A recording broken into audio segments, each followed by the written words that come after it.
Majalah Lawas tahun 2005 yang terpampang wajah ganteng Irwan Musri akhirnya ditemukan El Rumi, reaksi Maya Estianty jadi sorotan.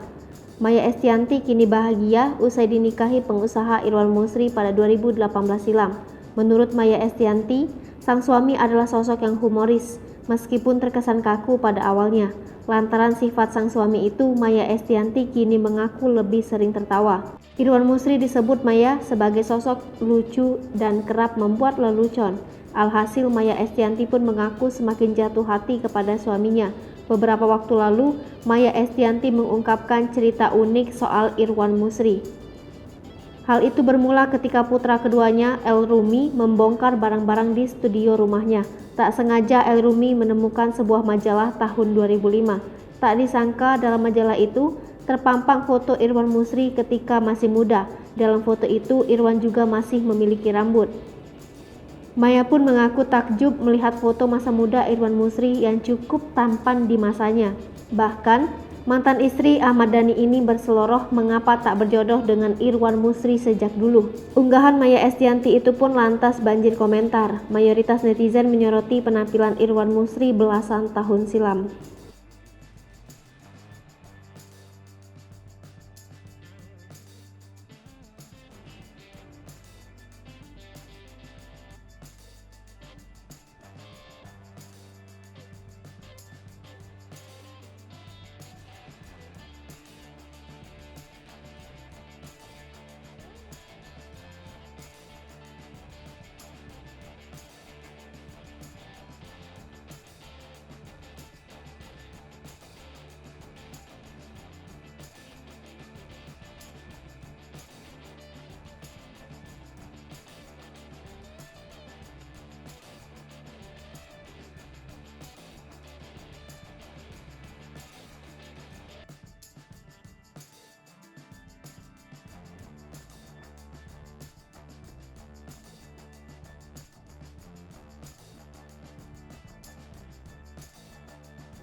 Hai pemirsa Sri Popo TV, jangan lupa komen, like, dan subscribe, serta tonton terus berita-berita terupdate lainnya ya.